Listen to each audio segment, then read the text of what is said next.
Aventuras de risco no Grande Canyon. Dois aventureiros lançaram-se numa caminhada de 1.050 quilômetros pelo Grande Canyon. Enfrentaram perigos e adversidades e viram em primeira mão como o desenvolvimento poderá arruinar um dos locais mais adorados do Zewa. Num trecho da região central do Grande Canyon, o sector mais profundo da garganta interior é composto por uma rocha formada há cerca de 1.700 milhões de anos. Deixe-no como está, implorou Teddy Roosevelt durante uma visita ao Grande Canyon em 1903. Não vão conseguir melhorá-lo. A eternidade criou e o homem só pode estragá-lo. Se escorregas aqui, vais cair no abismo, grita Richard Rudolph. Este não é um local para baixar a guarda. Estamos num penhasco 1.050 metros acima do rio Colorado, na extremidade da mesa Great Tumb, uma formação espetacular que se projeta da orla sul do Grande Canyon. Quem se aventura até tão longe não tem como chegar lá abaixo, sem equipamento de escalada, e é preciso gerir mantimentos pensando sempre na caminhada de 8 dias de regresso pelo mesmo caminho. Por isso, a maioria segue em frente. Logo a seguir,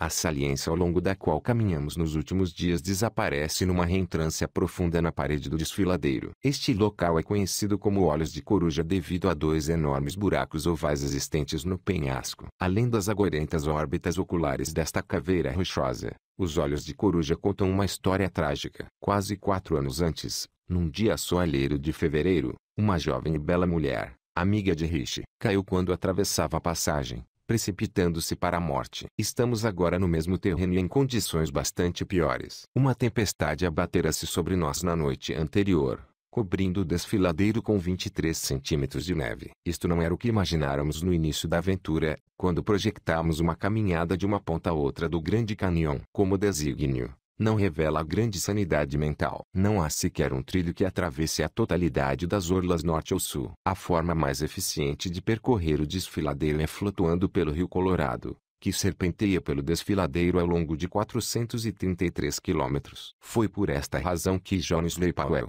líder da primeira travessia documentada do desfiladeiro, a fez de barco. Após o feito de Powell no verão de 1869, passar-se-ia mais de um século até a primeira travessia a pé de que há conhecimento. Nesse intervalo, o desfiladeiro passou de reserva florestal a monumento nacional, até assumir finalmente a sua posição como joia da coroa do Sistema Nacional de Parques e tornando-se, possivelmente, a mais reconhecida e adorada paisagem do Zewa. Transformou-se em destino de férias para centenas de milhões de famílias e a sua imagem foi captada em inúmeras fotografias. Contudo, ninguém descobriu como atravessá-lo a pé até um guia de passeios fluviais de 25 anos chamado Kenton Grua concluir a sua caminhada no inverno de 1976.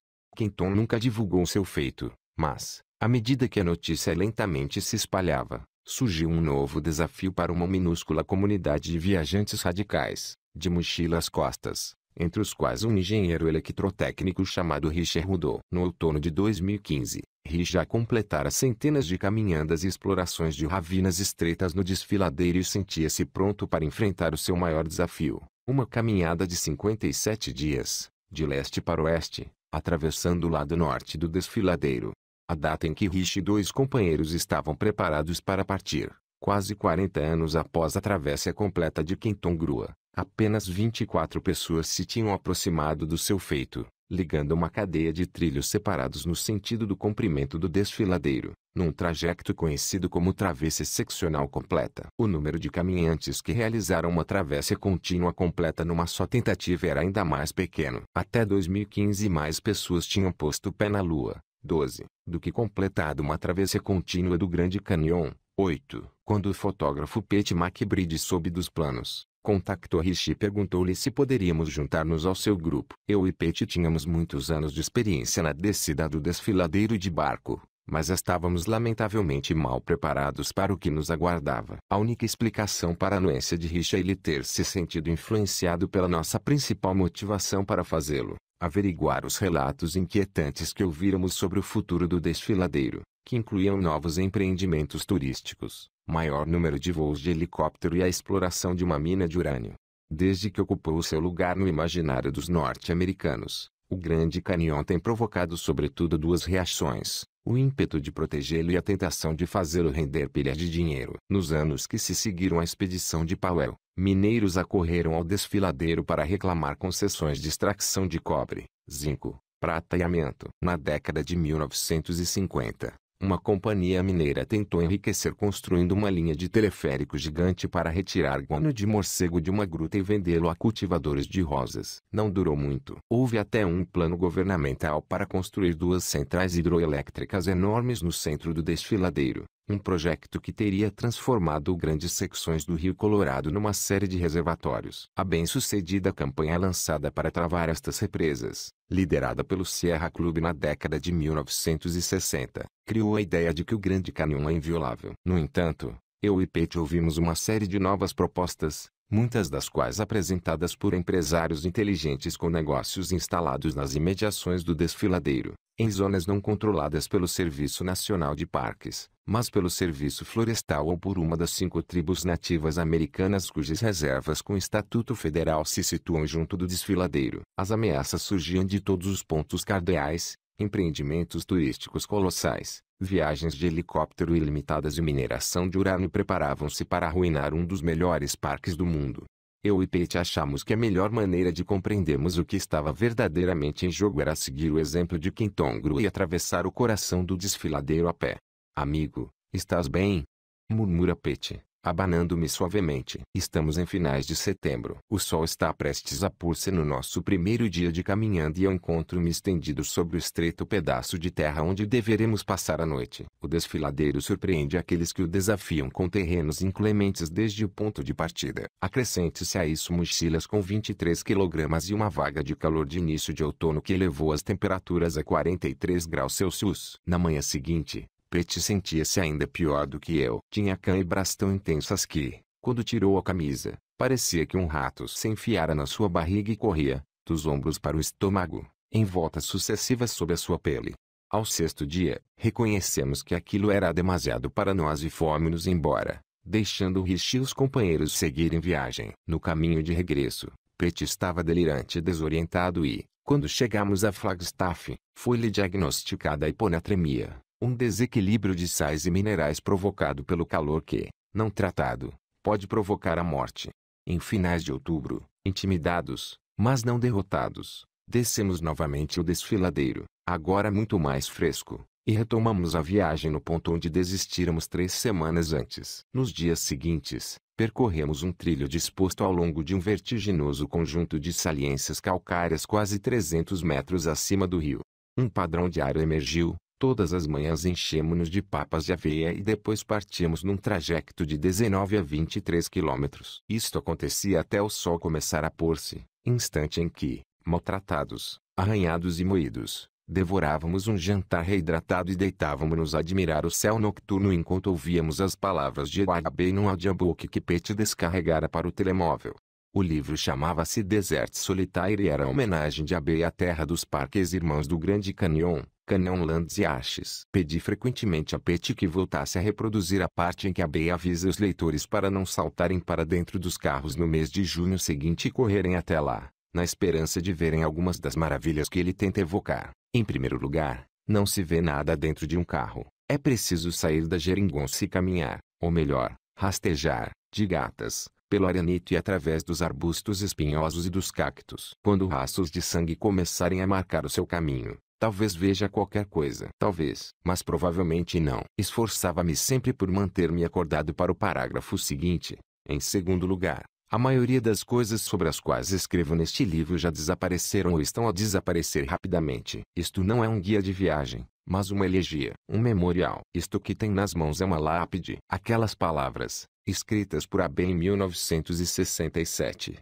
notabilizavam-se por uma presciência inquietante. Com efeito, a paisagem bravia dos Arches que, em tempos, o maravilhar está agora tão esgotada pelo elevado número de visitantes que a entrada no parque teve de ser intermitentemente interdita no fim de semana comemorativo do Memorial Day no ano passado. Como eu e Pete estávamos prestes a descobrir, alterações parecidas com as forças das palavras de Abe estão a acontecer no interior do Grande Canyon.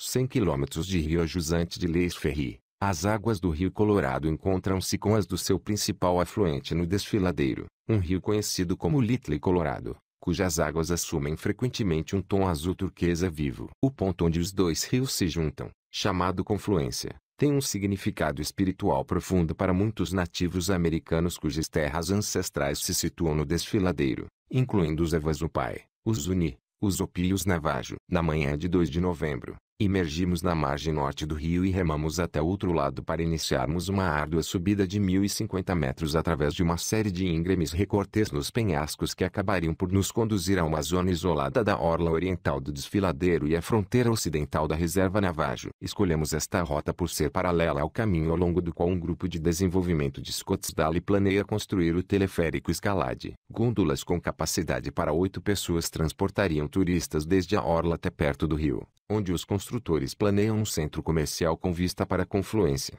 Nunca existiu um projeto de desenvolvimento como este no desfiladeiro. A força motriz por detrás deste projeto é o consultor político R. Lamar Whitmer, que convenceu um grupo de políticos Navajo de que o empreendimento proporcionaria receitas muito necessárias à tribo. A oposição inclui ambientalistas, bem como praticamente todas as tribos da região, incluindo um grupo da Navajos. Este grupo autodenomina-se Salvem a Confluência. Quando um dos seus membros, Renai Elorsi, soube que eu e Pete íamos sair do desfiladeiro num sítio com vista para a confluência, telefonou a um amigo e pediu-lhe que a conduzisse até 66 quilômetros da sua casa para partilhar uma panela de guisado tradicional de borrego e conversar um pouco conosco.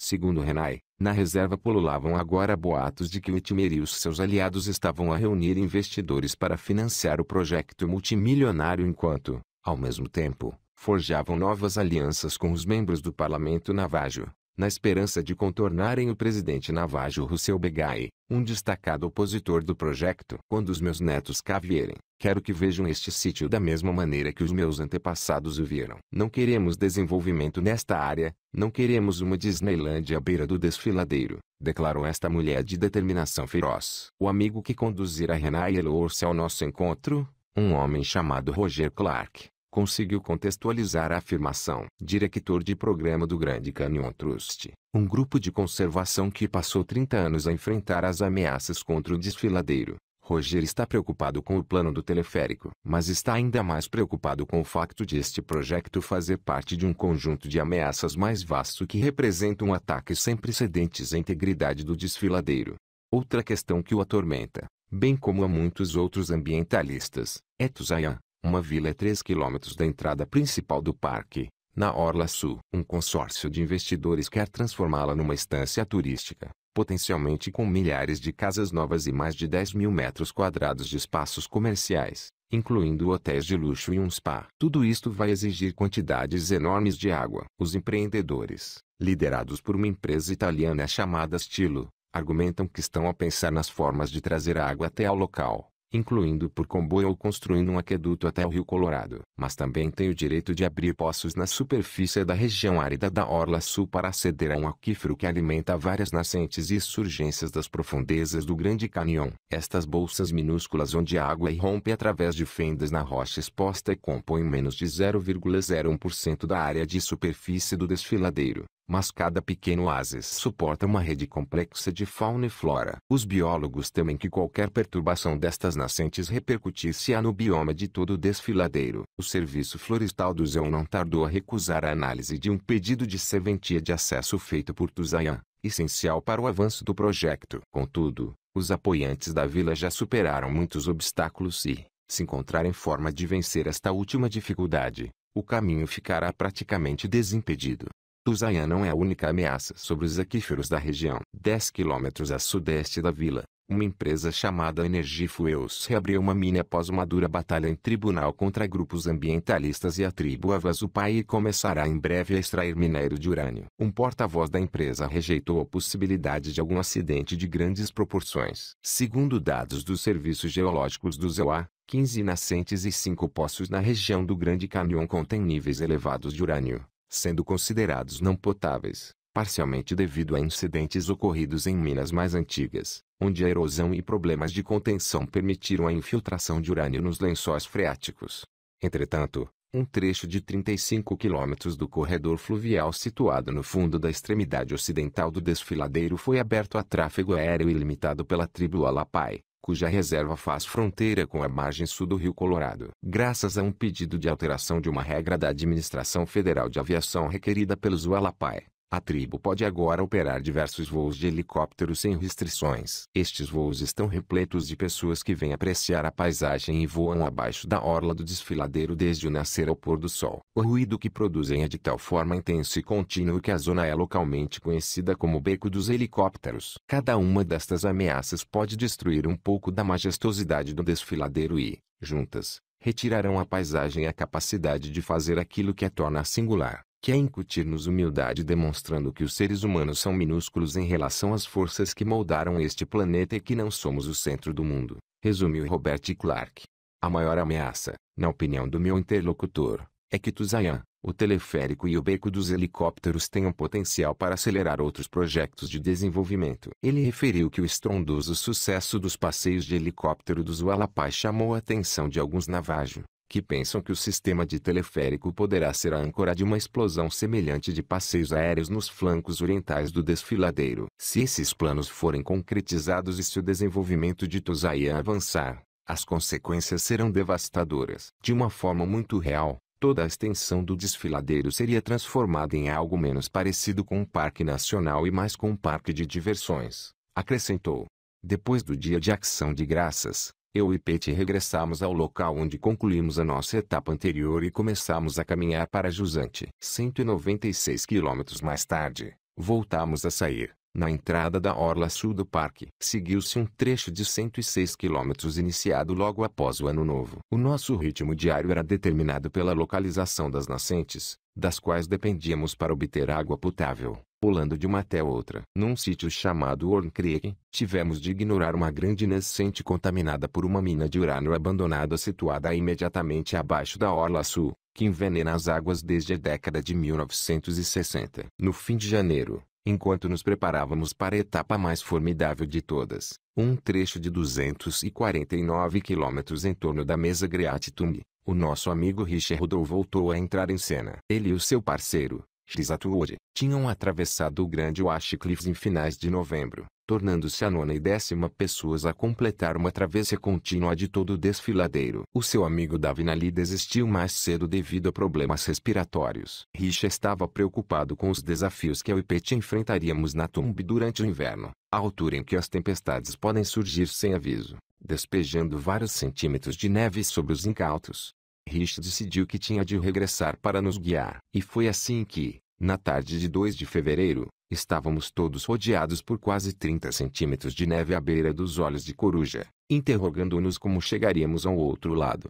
Na ponta oposta desta formação em forma de ferradura, havia uma saliência enorme. Se conseguíssemos chegar àquela secção plana, tudo estaria bem. Mas para lá chegarmos teríamos de navegar diretamente sobre uma encosta íngreme de xisto com a esperança de, se escorregássemos, conseguirmos travar a nossa escorregadela antes de nos precipitarmos 120 metros desfiladeiro abaixo. A tarde já se aproximava do fim e se não conseguíssemos alcançar um sítio seguro antes do anoitecer, teríamos de nos confrontar com a ideia assustadora de passar a noite nas encostas traiçoeiramente escorregadias dos Olhos de Coruja. Passadas mais de 2 horas, chegáramos apenas a meio da ferradura, onde um pequeno promontório se projetava da encosta. Não excedia os 20 metros de comprimento, mas tinha um espaço plano e um montinho de pedras ao fundo. Quando chegamos às pedras, Rich parou e baixou a cabeça por um instante. Depois tirou os óculos e limpou os olhos. Desculpem-me, disse suavemente. É uma grande emoção estar aqui. Foi então que nos contou a história daquilo que acontecera à jovem mulher em cuja lembrança aquelas pedras haviam sido ali amontoadas. O seu nome era Ioana Elisa Ociota. Originária da Romênia, tinha 24 anos, casara-se recentemente e ali o marido, Andrei Olicros, estavam prestes a completar uma travessia seccional do desfiladeiro. No inverno de 2012, Ioana tinha os olhos postos no trecho de saliências com 32 quilômetros junto à mesa Great-Tumb. Quando Andrei percebeu que a sua agenda profissional deveria impedi-lo de ir, Ioana juntou-se a Matias Kauski, seu orientador científico na universidade.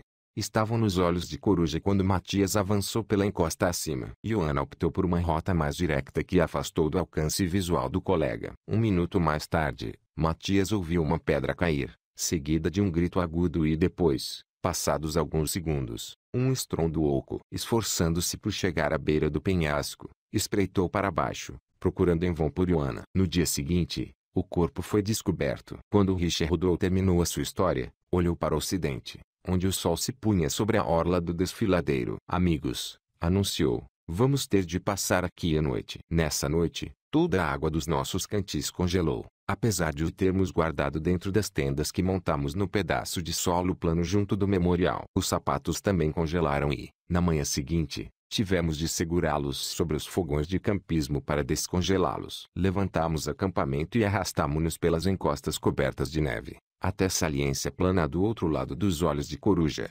onde secamos o equipamento ao sol e olhamos para trás para ver o que atravessáramos. Fiquei contente por deixar este local para trás. Contudo, sob o sol matinal, até a vertente onde Ioana Ociota se despenhara, apresentava um brilho cor-de-mel que parecia emanar do seu interior. Naquele instante, posso ter vislumbrado parte daquilo que Barbey queria dizer quando escreveu que era necessário rastejar pelo terreno e sangrar até, finalmente, ver alguma coisa. Dali, vi que o desfiladeiro não é definitivamente um parque de diversões. Não tem corrimãos, é um sítio onde os perigos são reais. As recompensas são igualmente reais, como o facto de, ao deslocarmos-nos entre uma paisagem bravia ancestral, nos lembrarmos da humilde posição ocupada pela nossa espécie e da fragilidade da vida. Aparentemente, Ioana Ociota sabia que precisava de sítios assim. E suspeito que todos nós precisamos. 4 dias mais tarde, saímos do desfiladeiro. Eu e Pete retomamos a nossa travessa com uma série de secções que, no final de março, nos tinham trazido a 80 quilômetros do fim. No princípio desta demanda, não tínhamos como saber que, mesmo depois de fazermos 7 viagens separadas ao longo de um ano, o final ainda nos aguardava. No momento em que leio esta reportagem, em setembro de 2016, é provável que estejamos de volta, para terminarmos a travessia. Se estiver a ler esta revista daqui por algumas décadas, por exemplo em 2066, esperemos que uma boa parte do lado selvagem do Grande Canyon, no mais genuíno sentido da palavra, ainda exista.